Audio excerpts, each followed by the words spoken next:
अस्सलाम वालेकुम। कैसे हैं सब लोग? होपफुली सब खैरियत से होंगे। आज की हमारी वीडियो है बेसिकली स्टूडेंट्स के इश्यूज़ के बारे में जो वो फेस करते हैं सीएमएस को लॉगिन करते वक्त या लॉगिन करने के बाद अगर उनमें कुछ करेक्शंस रिक्वायर्ड होती हैं तो उसके बारे में। स्टार्ट करते हैं हम आपकी आज की वीडियो। आपने जब आपको सीएमएस में किसी भी तरह का इशू हो तो आपने ईमेल करनी है। ये एक एग्जांपल ईमेल मैं आपसे शेयर कर रही हूँ स्क्रीन पे। जो डिटेल्स हैं वो मैंने हाइड कर दी हैं स्टूडेंट की। अब आप इसमें देखिए ज़रा। स्टूडेंट्स जो हमारे जो बिल्कुल स्टार्टिंग पे जो स्टूडेंट्स होते हैं, जो बिल्कुल इनिशियली जो यूनिवर्सिटी लेवल पे जो आते हैं, उनको ईमेल भी करनी नहीं आती। तो ये उनके लिए एक छोटी-सी टिप है कि बेटा ईमेल जो है जब आप ईमेल पे जाते हैं तो ये साइड पे आपके पास यहाँ पे कंपोज़ की ऑप्शन आती है। जब आप इस पे क्लिक करते हैं तो आपके पास एक विंडो ओपन होती है।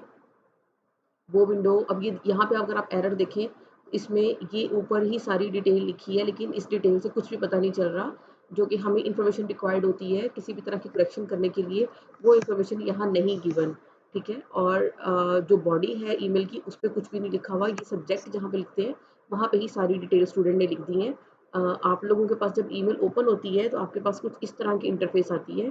जैसे मैंने बताया ना कि ये कंपोज़ जहाँ पे पेन का निशान बना हुआ है, मोबाइल पे भी इसी तरह से ही है। मैंने एक वीडियो रिकॉर्ड की थी मोबाइल से ईमेल करने के लिए। मैं नीचे इस पे कमेंट्स में इसका लिंक शेयर कर दूँगी। जो स्टूडेंट्स मोबाइल से यूज़ करते हैं वो वीडियो देख सकते हैं, जो लैपटॉप से यूज़ करते हैं या सिस्टम से यूज़ करते हैं, वो जब आप इसको देख सकते हैं। इसमें जब आप कंपोज़ पे जाके क्लिक करते हैं तो एक इस तरह से एक विंडो ओपन होती है। इस विंडो में जहाँ पे ये सब्जेक्ट लिखा हुआ है, वहाँ पे आपने अपना ब्रीफ सा एक जैसे टाइटल लिखते हैं ना उसमें जैसे एसे का टाइटल वगैरह होता है, तो वैसे आपने यहाँ पे सब्जेक्ट लिखना होता है। पूरी की पूरी इन्फॉर्मेशन यहाँ नहीं लिखनी होती। फॉर एग्ज़ाम्पल जैसे अगर किसी स्टूडेंट को इश्यू है एलएमएस के लॉगिन करने में या सीएमएस के लॉगिन करने में, तो वो यहाँ पे अपना वो सब्जेक्ट मेंशन करेंगे कि उनको लॉगिन में इश्यू है, कि वो लॉगिन नहीं कर पा रहे। मतलब इस तरह से ब्रीफ सा करके लिखेंगे यहाँ पे सब्जेक्ट की जगह पे। जहाँ पे ये नीचे कर्सर सा ये शो हो रहा है, लाइन सी शो हो रही है, यहाँ पे आप अपनी सारी डिटेल लिखनी है कि आप किस सेमेस्टर से हैं, आपकी आगे नेक्स्ट स्लाइड्स में मैं आपको बताती हूँ कि आपने क्या-क्या इन्फॉर्मेशन हमें देनी है। जो स्टूडेंट्स एलएमएस में इश्यू फेस करते हैं, वो भी ईमेल करेंगे, जो सीएमएस में फेस करते हैं, वो भी ईमेल करेंगे। ईमेल करना क्यों ज़रूरी है? ऑलरेडी मैं ये एलएमएस इश्यूज़ वाली वीडियो में भी बता चुकी हूँ। जिनको एलएमएस का इश्यू है, वो एलएमएस वाली वीडियो देखेंगे, जिनको सीएमएस का इश्यू है, वो सीएमएस वाली वीडियो देखेंगे। दोनों में डिफरेंस क्या है? दोनों ही सॉफ्टवेयर्स हैं जो कि हैंडल करते हैं आपकी तमाम इन्फॉर्मेशन को, लेकिन थोड़ा-सा स्लाइटली डिफरेंस है दोनों में। इन्फॉर्मेशन आपकी सारी की सारी वहाँ पे होती है, लेकिन जो हमें लॉगिन करने के लिए या करेक्शन करने के लिए जो सिस्टम में बैक एंड पे रिक्वायरमेंट होती है, वो थोड़ी-सी फ़र्क है। तो इसलिए आप अगर अपनी तमाम डिटेल्स लिख देंगे, तो फिर हमारे लिए उसको प्रॉब्लम को एड्रेस करना, उसको रिज़ॉल्व करना, इश्यू को हमारे लिए ईज़ी हो जाएगा। सो क्या-क्या इन्फॉर्मेशन रिक्वायर्ड होती है, वो मैं आगे शेयर कर देती हूँ। इस वाली स्लाइड पे ये बताना ज़रूरी है कि ये जो आपकी डिटेल्स हैं, आपका जो लॉगिन होता है, जो आपका एलएमएस पे है या सीएमएस पे है, ये आपकी पर्सनल डिटेल्स के साथ होता है। यानी कि आप इसमें आपका फ़ोन नंबर है, इसमें आपका सीएनआईसी नंबर है, इसमें आपका ईमेल एड्रेस है, आपके घर का पता है, इवन कि आपके ब्लड ग्रुप, ये वो मार्क्स और सारी डिटेल्स आपकी शो हो रही होती हैं। नेक्स्ट फ्यूचर में जैसे इंस्ट्रक्शंस हैं कि पिक्चर्स अपनी अपलोड करें, तो कोशिश करें कि व्हाट्सएप यूज़ नहीं करें, व्हाट्सएप ऑफ़िशियल वे नहीं है। आप ईमेल करें अपनी किसी भी तरह की करेक्शन या क्वेरीज़ को रिज़ॉल्व करने के लिए अपने डिपार्टमेंट के फोकल पर्सन्स को, ठीक है? उसमें आपकी इन्फॉर्मेशन जो है वो सेफ भी रहती है, कोई और आपकी इन्फॉर्मेशन को मिसयूज़ करके उसको गलत तरीके से इस्तेमाल नहीं कर सकता, ठीक है? तो इसलिए आप अपने ईमेल आईडी को, जैसे ईमेल के बारे में मैंने पहले भी बच्चों को गाइड किया है कि आप अपने ऑफ़िशियल ईमेल आईडीज़ बनाएँ, ये जैसे चाँद परी या इस तरह की जो वर्डिंग होती है ना, उसको अवॉइड करें अपने नाम से। आगे बेशक अपना रोल नंबर लिखने वो आपकी मर्ज़ी है, आप किस तरह से उसको बनाते हैं, लेकिन अपने एक्चुअल नेम के साथ अपनी ईमेल आईडी बनाएँ जो कि ऑफ़िशियली आप यूज़ करें, और वो थ्रू आउट मतलब मैक्सिमम पीरियड जो लाइफ़ का आपका है, एजुकेशनल आपकी जर्नी है या आप आगे फर्दर जॉब में जाते हैं, आप एक ऐसा ईमेल आईडी बनाएँ जो कि आप यूज़ कर सकें। और उसमें छोटी-सी टिप मैं ये दूँगी, कोशिश करें कि अपना जीमेल का आईडी ना बनाएँ, अपना याहू का या हॉटमेल या कुछ कोई और आईडी बनाएँ। उसके पीछे वजह मैं बता देती हूँ कि मोस्टली हमारे जो स्टूडेंट्स हैं वो जो पिक्चर्स हैं या बाकी चीज़ें जो हैं वो लिंक कर रहे होते हैं जीमेल के साथ, तो जीमेल की स्पेस जो है वो आपकी जल्दी फिल हो जाती है, तो बार-बार आपको स्पेस एम्प्टी करने के लिए इंस्ट्रक्शंस आना शुरू हो जाती हैं। सो जो ऑफ़िशियली आपने कॉरेस्पॉन्डेंस के लिए just as a email use करनी है, वो दूसरी एक ईमेल बना लें जो जीमेल की ना हो। सो आपका ये जो डाटा आपकी बार-बार इंस्ट्रक्शंस वगैरह हैं, इससे आप का जो टाइम वेस्ट है या बाकी जो इश्यूज़ हैं, आप उनसे बच जाएँगे। तो ये तो टिप हो गई। अब ईमेल क्यों करना ज़रूरी होती है वो भी मैंने आपको बता दिया है।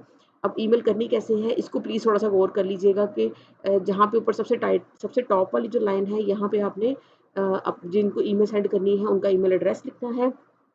सब्जेक्ट में आपने अपना इश्यू लिखना है। सबसे नीचे जो ये जहाँ पे कर्सर शो हो रहा है, जो स्पेस नीचे शो हो रही है, यहाँ पे आपने अपना एक्चुअल जो डिटेल प्रॉब्लम है, आपने यहाँ पे वो शो करना है। अब मैं अगर पीछे जाके आपको दोबारा दिखाऊँ तो ये जो चीज़ थी, ये सब्जेक्ट में ही सब्जेक्ट के आगे जो है request to reset CMS password, ठीक है? यहाँ तक सिर्फ़ इसका आना था। ये जो बाकी जो सारी इन्फॉर्मेशन है, ये उसमें नीचे आनी थी, यहाँ पे इस बॉडी वाली जगह पे। और उसके बाद आपके पास जो इन्फॉर्मेशन आपको हमें चाहिए होती है, ठीक है? वो आपका नेम होता है, ठीक है? सबसे पहले और नेम आपने वो लिखना है जो कि आपकी आईडी कार्ड पर गिवन है या आपके मैट्रिक के रिजल्ट कार्ड पे गिवन है, ठीक है? अब ये होता क्या है कि स्टूडेंट्स जो हैं अब इसमें ये इस पे क्लियर इंस्ट्रक्शंस हैं कि आपने अपना नेम अकॉर्डिंग टू सीएनआईसी लिखना है या आपने मैट्रिक के रिजल्ट कार्ड के अकॉर्डिंगली लिखना है। क्यों लिखना है? उसके पीछे वजह ये है कि आप जब अपना नेम लिखते हैं, फॉर एग्जांपल एक स्टूडेंट के नाम की स्पेलिंग जो है वो उसकी सीएनआईसी पे कुछ और लिखे हुए हैं, उसके मैट्रिक के आईडी कार्ड पे कुछ और लिखे हुए हैं, उसने यहाँ पे कुछ और लिखे हुए हैं। मैं जितना मर्ज़ी कोशिश कर लूँ उस वो स्पेलिंग इंसर्ट करके उसको ढूँढती रहूँ, लेकिन मुझे वो स्टूडेंट नहीं मिलेगी। हमारे पास एज़ अ फोकल पर्सन पूरे डिपार्टमेंट के स्टूडेंट्स जो हैं वो शो हो रहे होते हैं, ठीक है? उसमें से ढूँढना, उसमें से सर्च करना, ठीक है? वो थोड़ा-सा मतलब स्टूडेंट अगर सेशन नहीं बताएँगे, सेक्शन नहीं बताएँगे, उसमें अपना कंप्लीट नेम नहीं प्रॉपर लिखेंगे। अब मोस्टली स्टूडेंट जो हैं जैसे उनके फादर नेम है, सीएनआईसी पे उन्होंने अपना सिर्फ़ नाम लिखा होता है और जब हमें ईमेल करते हैं तो अपने फादर नेम के साथ करते हैं। या फॉर एग्ज़ाम्पल अगर उन्होंने फादर नेम के साथ वहाँ पे नाम लिखा हुआ है, तो हमें सिंपल वो अपना सिंगल नेम लिख के उसको सेंड कर देते हैं और उसमें भी स्पेलिंग मिस्टेक्स होती हैं। तो हमारे लिए बहुत मुश्किल हो जाता है उस नाम को ढूँढना और उसी जो है सिनेरियो में फिर हमें उनके इश्यूज़ रिज़ॉल्व करना भी मुश्किल हो जाता है। और समटाइम्स जो जैसे कॉमन नेम है, वो इतने ज़्यादा होते हैं कि उसमें से हमें ट्रेस आउट करना मुश्किल हो जाता है कि वाक़ई ये इश्यू किस स्टूडेंट का है, ठीक है? क्योंकि स्टूडेंट ने डिटेल तो बतानी नहीं है। तो आपके लिए जो इंस्ट्रक्शंस हैं उसमें ये है कि सबसे पहले आपने अपना नाम लिखना है।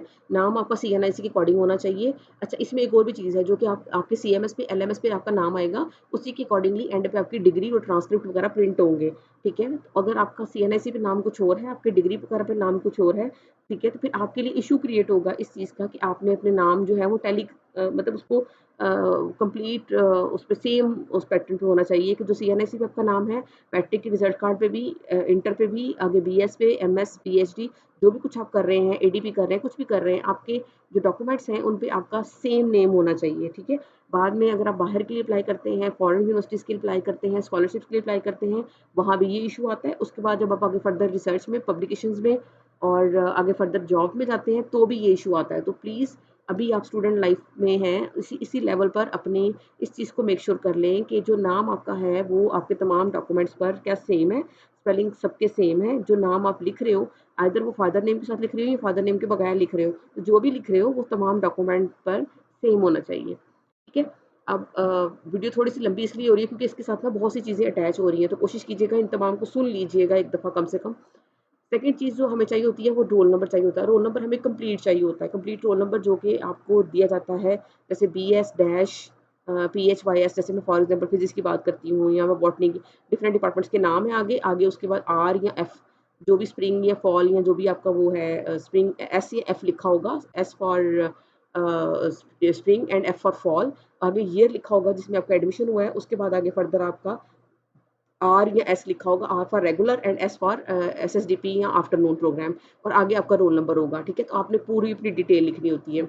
एक जगह पर मैसेज में लिख के इसको रख लें ताकि जब भी आपको चाहिए हो वहीं से कॉपी करें और आगे आप उसको यूज़ कर लें, बार-बार टाइप करने क्योंकि टाइप करते वक़्त भी स्टूडेंट डैश के बजाय समटाइम्स वो अंडरस्कोर यूज़ कर लेते हैं, तो उससे भी आगे इश्यूज़ होते हैं बेटा। अच्छा, आपने अपना सेशन बताना है हमें कि आपने किस ड्यूरेशन में आपका डिग्री प्रोग्राम है। जैसे जो बीएस के स्टूडेंट्स हैं, उनके लिए 4 ईयर होता है, जो एमएस के स्टूडेंट्स हैं, उनके लिए 2 ईयर होता है, एडीवी वाले बच्चे या लैटरल एंट्री वाले बच्चे, उनके लिए भी 2 ईयर होता है, ठीक है? तो वो 2 ईयर का मतलब कि ड्यूरेशन बताना है आपने कि किस साल से शुरू होकर किस साल के एंड तक आपका वो प्रोग्राम जा रहा है। आपने अपना प्रोग्राम बताना है, प्रोग्राम का मतलब ये होता है कि आप बीएस कर रहे हो, एमएस कर रहे हो, पीएचडी कर रहे हो, लैटरल एंट्री कर रहे हो, एडीपी कर रहे हो, जो भी आपकी वो डिग्री का प्रोग्राम का नाम है, आपने वो यहाँ पे वो लिखना है। उसके बाद आपने अपना फ़ोन नंबर लाज़मी देना है और फ़ोन नंबर देने के लिए ये एक पैटर्न होता है +92 ये कंट्री कोड है पाकिस्तान का, ये लगाकर आगे 0 जो होता है हमारा लिखा हुआ, वो नहीं लगाना होता। आगे 3 से तमाम फ़ोन नंबर 3 से शुरू हो रहे हैं हमारे पास पाकिस्तान में। सो आपने 3 से पहले जो 0 है वो नहीं लगाना, 3 लगाना है और 3 से आगे जो आपका नंबर है आपने वो लिखना है, ठीक है। अगर इस पैटर्न में नहीं होगा तो वो बार-बार मेरे लिए कॉपी पेस्ट करना एज़ अ फोकल पर्सन मुश्किल होता है बेटा, ठीक है। अच्छा, अब इस पैटर्न में होगा तो आपका फ़ोन नंबर एक्सेप्ट होगा वरना नहीं होगा। सीएनआईसी नंबर आपको चाहिए होता है हमें विदाउट डैश, जो भी आपका सीएनआईसी नंबर है वो आपने लाज़मी मेंशन करना है, उसको विदाउट डैश मेंशन करना है। ये तमाम चीज़ें, इन तमाम चीज़ों में जो आपका रजिस्ट्रेशन नंबर है ये हमें लाज़मी चाहिए होता है और ये भी कंप्लीट चाहिए होता है। कंप्लीट इन द सेंस कि जो पहले वाला अगर आप पूरा नहीं लिखते 2025 डैश आगे समथिंग नहीं लिखते, ठीक है, तो आगे जो नंबर होता है खाली उस नंबर से हम ट्रेस आउट नहीं कर सकते कि ये स्टूडेंट किस उस सेशन का है, ठीक है। तो इसलिए हमें कंप्लीट रजिस्ट्रेशन नंबर चाहिए होता है। सीएनआई ये जो है हमारे पास सीएमएस, क्योंकि मैं वीडियो ये पर्टिकुलरली सीएमएस के लिए बना रही हूँ, एलएमएस के लिए मैं ऑलरेडी बना चुकी हूँ, उसका लिंक मैं शेयर कर दूँगी ग्रुप में। इसमें जो सीएमएस है इसके लिए जो रजिस्ट्रेशन नंबर है ये हमें मस्ट चाहिए होता है और फ़ोन नंबर मस्ट चाहिए होता है। किसी भी तरह की करेक्शन करने के लिए फ़ोन नंबर और रजिस्ट्रेशन नंबर मस्ट है और वो कंप्लीट फॉर्म में हमें चाहिए होता है। बाकी डिटेल्स भी हमें फ़ायदा देती हैं, हम जल्दी ट्रेस आउट कर लेते हैं स्टूडेंट को, वरना हमें ढूँढने में फिर वो कन्फ्यूजन हो जाती है कि किस वाले सेशन की है। अगर सेम नेम में दोनों सेशंस में हो तो फिर और ज़्यादा मसला बन जाता है कि हम एक स्टूडेंट की डिटेल चेंज करें, पता चले वो दूसरे स्टूडेंट की है। तो कोशिश करें कि तमाम इन्फॉर्मेशन जो इसमें बताई हुई है, name, roll number, session, program, आपका फ़ोन नंबर, सीएनआईसी और रजिस्ट्रेशन नंबर, ये तमाम डिटेल्स दें ताकि कंफर्म हो जाए कि ये आप ही की तमाम डिटेल्स हैं और उस डिटेल से हम उसको ट्रेस आउट करके तो ईज़िली उसको जल्दी से आपका जो इश्यू है वो रिज़ॉल्व कर सकें। मोस्टली ईमेल्स हमें वापस भेजनी पड़ती हैं क्योंकि इसमें डिटेल्स ही नहीं होती। पर्टिकुलरली सीएमएस के लिए ना तो रजिस्ट्रेशन नंबर बच्चे लिख रहे हैं, ना ही फ़ोन नंबर लिख रहे हैं। इन दोनों चीज़ों के बगैर तो किसी सूरत पॉसिबल नहीं है कि हम आपकी जो एक क्वेरी है उसको रिज़ॉल्व कर सकें। तो हमें फ़ोन नंबर आपका लाज़मी चाहिए और रजिस्ट्रेशन नंबर हमें आपकी लाज़मी चाहिए। होपफुली आपको ये बात जहाँ तक समझ आ गई होगी। अब कुछ डिटेल्स हैं जो कि स्टूडेंट चाह रहे होते हैं करेक्शन करवाने के लिए, वो डिटेल्स मैं आपको बता देती हूँ। ये एक स्टूडेंट है जिनका हमने फॉर एग्ज़ाम्पल हमने लॉगिन किया है, जब हम इसे लॉगिन करेंगे तो लॉगिन करने के बाद ये हमारे पास स्टूडेंट पोर्टल है, ऑरिक का है, पोस्ट ग्रेजुएशन स्टडी है, ग्रेजुएट सेक्शन है, सॉरी स्टूडेंट सर्विसेज है, स्कॉलरशिप एंड फाइनेंशियल एड है, ठीक है। आहिस्ता-आहिस्ता सारी चीज़ें अपडेट होना शुरू हो जाएँगी। अभी करंटली जो करेक्शंस आपने करवानी है, अभी हम सिर्फ़ उसको देखते हैं, बाकी चीज़ों के बारे में भी मैं इंशाअल्लाह ताला आपको गाइड करूँगी। अभी जो करेक्शंस हमें रिक्वायर्ड हैं, हमने सबसे पहले क्या करना है, हमने स्टूडेंट सर्विसेज़ में जाना है। स्टूडेंट सर्विसेज़ में जाके प्रोफाइल चेंज रिक्वेस्ट पे हमने क्लिक करना है। जब हम इस पे क्लिक करेंगे, तो हमारे पास इस तरह से एक विंडो ओपन होगी। हमने क्रिएट पे क्लिक करना है। क्रिएट पे जब क्लिक करेंगे, तो अगेन इस तरह से एक विंडो ओपन होगी। अब इसमें हमारे पास ऑप्शंस हैं, जो-जो हम चेंज कर सकते हैं।